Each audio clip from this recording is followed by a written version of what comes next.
Yang pertama adalah tujuan hukum. Tujuan hukum adalah menciptakan tatanan masyarakat yang tertib, menciptakan ketertiban dan keseimbangan. Di sini juga ada tujuan hukum menurut para ahli. Yang pertama, L.J. Van Apeldoorn. Tujuan hukum ialah mengatur pergaulan hidup manusia secara damai.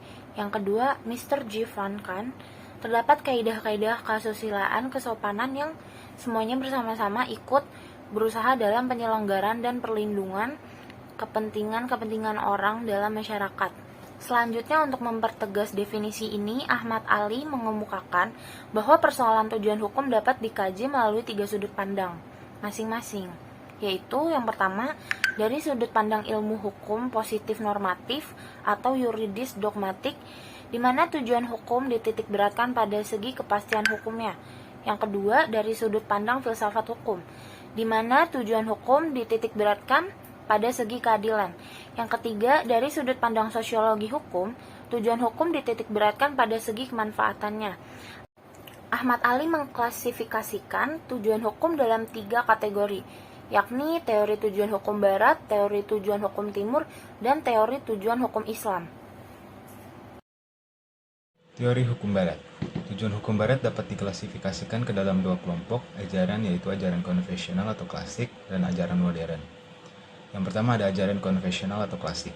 Ketiga ajaran konvensional itu dapat kita namakan ajaran yang ekstrim, karena ketiga-tiganya menganggap tujuan hukum hanya semata-mata untuk satu tujuan saja. Yang pertama ada ajaran etis, yang menganggap bahwa pada asasnya tujuan hukum adalah semata-mata untuk mencapai keadilan. Yang kedua ada ajaran utilitis, yang menganggap bahwa pada asasnya tujuan hukum adalah semata-mata untuk menciptakan kemanfaatan atau kebahagiaan warga. Yang ketiga ada ajaran normatif dogmatik, yang menganggap bahwa pada asasnya tujuan hukum adalah semata-mata untuk mencatatkan kepastian hukum. Nah, yang pertama ada teori etis. Paham etis berpendapat bahwa hukum bertujuan untuk mencapai keadilan. Isi hukum semata-mata ditentukan oleh kesadaran etis manusia tentang apa yang adil dan apa yang tidak adil. Dalam konteks ini, Aristoteles berpendapat bahwa hukum mempunyai tugas suci, yakni memberi kepada setiap orang apa yang berhak diterimanya, atau yang bisa disebut retorika dan etika Nikomakea. Atas dasar itu Aristoteles membedakan atas. Yang pertama adalah keadilan komutatif, yaitu keadilan dengan cara memberikan kepada setiap orang sama banyaknya tanpa memperhitungkan jasa perorangan. Yang kedua ada keadilan distributif, yaitu tipe keadilan dengan cara memberikan kepada setiap orang dengan mengingat jasa-jasa perorangan berdasarkan pada keseimbangan. Yang kedua ada teori utilitas. Teori ini disebut juga teori eudaimonistis, yang mengajarkan bahwa hukum bertujuan memberikan manfaat kepada masyarakat. Penganutnya antara lain Jeremy Bentham dan John Austin. Yang ketiga ada teori normatif dogmatik. Aliran ini bersumber dari pemikiran positivistis di dunia hukum, yang cenderung melihat hukum sebagai sesuatu yang otonom, yang mandiri. Karena bagi penganut pemikiran ini, hukum lain hanyalah kumpulan aturan. Menurut ajaran ini, hukum dimaksudkan untuk menjamin kepastian hukum. Dan kita masuk ke kelompok yang kedua adalah ajaran modern. Ajaran modern ini ada yang dinamakan ajaran prioritas baku. Gustav Redbruch, seorang filosof hukum Jerman, mengajarkan konsep 3 ide unsur dasar hukum, yang oleh sebagian pakar diidentikan juga sebagai 3 tujuan hukum. Dengan lain perkataan, tujuan hukum adalah 1. Keadilan, 2. Kemanfaatan, dan 3. Kepastian hukum. Bagi Redbruch, ketiga unsur itu merupakan tujuan hukum secara bersama-sama, yaitu secara keadilan, kemanfaatan, dan kepastian hukum. Redbruch mengajarkan bahwa kita harus menggunakan asas prioritas, di mana prioritas pertama selalu keadilan, barulah kemanfaatan, dan terakhir barulah kepastian. Jadi asas prioritas yang ditawarkan Redbruch merupakan asas prioritas baku, di mana yang prioritas nomor 1 selalu keadilan, kemanfaatan, dan terakhir baru kepastian itu. Berdasarkan ajaran prioritas baku dari Redbruch ini, keadilan harus selalu diprioritaskan. Yang kedua ada ajaran prioritas yang kasuistis. Pada mulanya ajaran prioritas baku dari Gustav Redbruch dirasakan jauh lebih maju dan arif ketimbang ajaran ekstrim, yaitu ajaran etis, utilistis, dan normatif dogmatik. Tapi lama-kelamaan karena semakin kompleksnya kehidupan manusia di era modern ini, pilihan prioritas yang sudah dibekukan seperti ajaran Redbruch kadang-kadang justru bertentangan dengan kebutuhan hukum dalam kasus-kasus tertentu.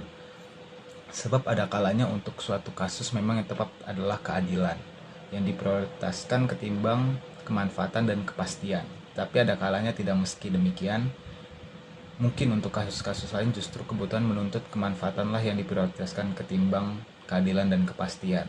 Dan mungkin dalam kasus lain lagi justru kepastian yang harus diprioritaskan ketimbang keadilan dan kemanfaatan. Akhirnya muncul ajaran yang paling maju yang dapat kita namakan prioritas yang kasuistis. 2. Teori tujuan hukum timur. Tujuan hukum timur lebih menekankan pada keharmonisan dan kedamaian. Tujuan hukum timur masih menggunakan kultur hukum asli atau hukum alami. Misalnya kayak hukum di Jepang. Para penegak hukum di Jepang lebih berorientasi pada tujuan hukum yang harmonis, bukan kepastian hukum. Tujuan hukum di Jepang adalah kedamaian atau keadilan bagi masyarakat. Dilihat dari penegakan hukum, Indonesia harus meneladani penegakan hukum seperti di Jepang, karena di Jepang sangat menjunjung tinggi keadilan bagi masyarakat. Terlebih di Indonesia masih banyak kasus yang hukumannya itu tidak memuaskan rasa peradilan masyarakat. Lalu 3. Teori tujuan hukum Islam. Asy-Syatibi menyebut tujuan hukum Islam adalah mencapai kemaslahatan hambanya, baik di dunia maupun di akhirat. Kemaslahatan tersebut didasarkan kepada 5 hal mendasar, diantaranya memelihara agama, memelihara jiwa, memelihara akal, memelihara keturunan, dan memelihara kekayaan. Lalu beberapa prinsip yang menjadi dasar tujuan hukum Islam yaitu yang pertama, segala yang bermanfaat dibolehkan dan segala yang mudarat dilarang. Mudarat itu adalah hal yang merugikan atau membahayakan baik diri sendiri maupun orang lain itu dilarang. Lalu yang kedua itu jangan menimbulkan kemudaratan dan jangan menjadi korban kemudaratan. Lalu yang ketiga bahaya harus dihilangkan. Lalu ada ciri dan fungsi hukum. Sebelum kita mengenal lebih jauh dan lebih dalam apa itu hukum, kita harus tahu dulu apa ciri-ciri hukum. Yang pertama, ciri-ciri hukum itu adalah adanya perintah atau larangan. Lalu yang kedua, perintah atau larangan tersebut harus ditaati dan dipatuhi setiap orang. Oleh karena itulah, hukum meliputi berbagai peraturan yang menentukan dan mengatur perhubungan orang yang satu dengan yang lain. Yaitu peraturan-peraturan hidup masyarakat yang dinamakan kaidah hukum. Barang siapa yang dengan sengaja melanggar sesuatu kaidah hukum, maka akan dikenakan sanksi yang berupa hukuman. Dan hukuman itu tergantung seberapa besar kalian melanggar kaidah hukum tersebut. Jika kesalahan yang kalian lakukan semakin berat, maka hukumannya pun akan semakin berat. Kemudian yang ketiga ada fungsi hukum. Untuk fungsi hukum sebenarnya memiliki definisi yang luas. Dilihat dari tujuan-tujuan hukum secara umum, serta berdasarkan tujuan-tujuan secara khusus ingin diraih. Kita bisa melihat berbagai definisi fungsi hukum dari para ahli. Menurut Lawrence M. Friedman, melalui karyanya yaitu buku yang berjudul Law and Society an Introduction, fungsi hukum ada 3 pokok. Yang pertama, pengawasan atau pengendalian sosial atau social control. Yang kedua, ada penyelesaian sengketa atau dispute settlement. Dan yang ketiga, ada rekayasa sosial atau social engineering. Kemudian ada pendapat menurut Mukhtar Kusumatmadja yang mengajukan konsepsi hukum sebagai sarana pembaruan masyarakat, yang secara singkat dapat dikemukakan pokok-pokok pikiran beliau, bahwa fungsi hukum di dalam pembangunan sebagai sarana pembaruan masyarakat. Selain itu, hukum sebagai tata kaidah dapat berfungsi untuk menyalurkan arah kegiatan warga masyarakat ke tujuan yang dikehendaki oleh pembangunan atau pembaruan. Kemudian ada menurut Theo Huijbers, fungsi hukum adalah memelihara kepentingan umum dalam masyarakat, menjaga hak-hak manusia, kemudian mewujudkan keadilan dalam hidup bersama. Lalu ada menurut Peters, fungsi hukum dilihat dari 3 perspektif, yaitu pertama perspektif kontrol sosial daripada hukum, yaitu tinjauan dari sudut pandang seseorang polisi terhadap hukum, atau the policeman view of the law. Yang kedua ada perspektif social engineering, Tinjauan yang dipergunakan oleh para penguasa atau the official perspective of the law. Dan karena pusat perhatian adalah apa yang diperbuat oleh para penguasa hukum. Kemudian ada perspektif emansipasi masyarakat daripada hukum atau perspektif konsumen, atau the consumer's perspective of the law. Tinjauan dari bawah terhadap hukum, atau the bottoms up view of the law. Kemudian ada juga pendapat menurut Joseph Ras.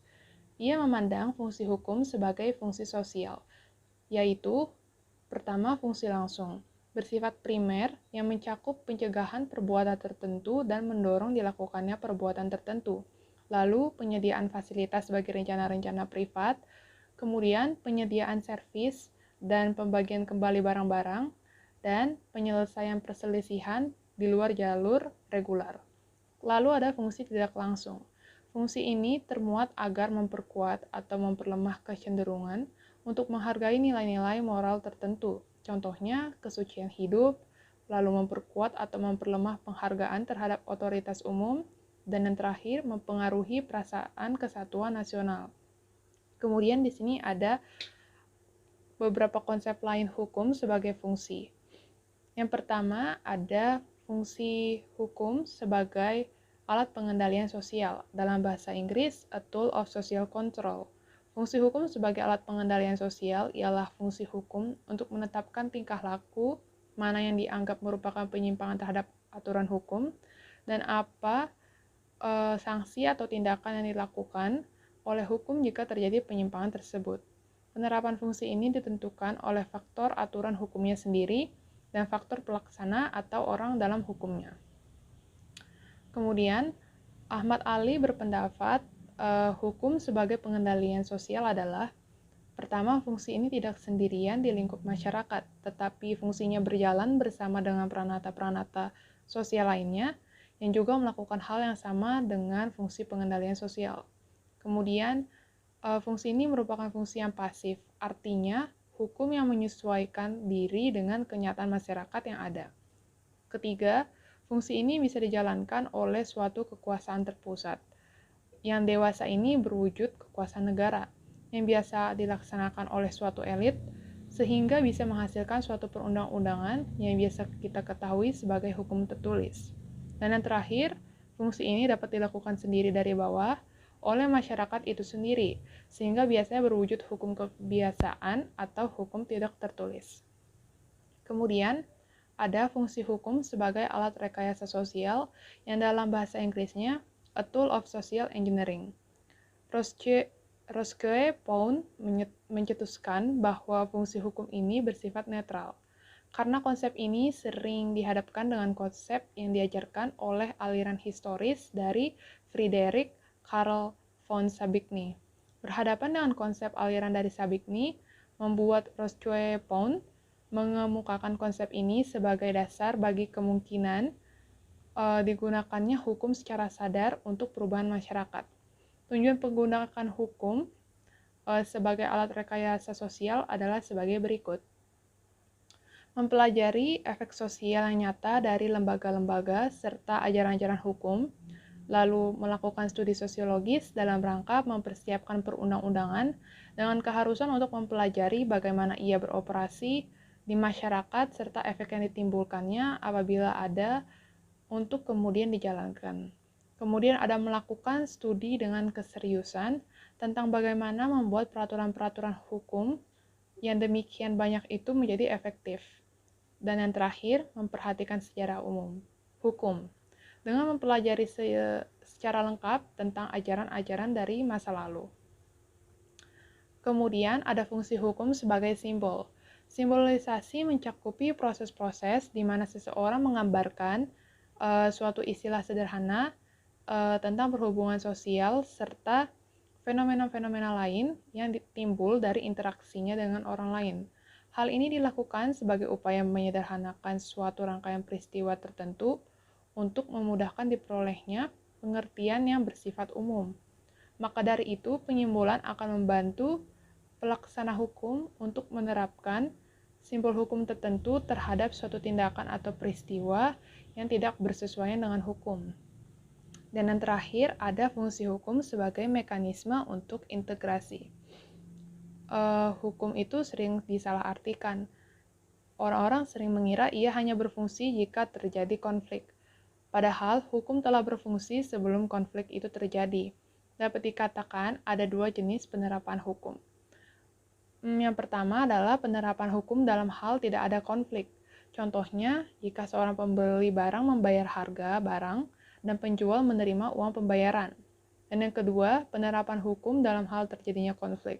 Contohnya, si pembeli sudah membayar lunas harga barang, tetapi penjual tidak mau menyerahkan barang yang telah dijualnya. Berhubungan dengan hal tersebut, maka hadirlah fungsi hukum sebagai mekanisme untuk melakukan integrasi terhadap berbagai kepentingan warga masyarakat, baik yang menghasilkan konflik maupun yang tidak menghasilkan konflik. Namun perlu diingat, dalam masyarakat masih terdapat sarana pengintegrasi lain seperti agama, kaidah moral, dan lain sebagainya. Sekian dari kami, kelompok 4 UAS mata kuliah ilmu hukum. Kurang lebihnya mohon maaf. Terima kasih.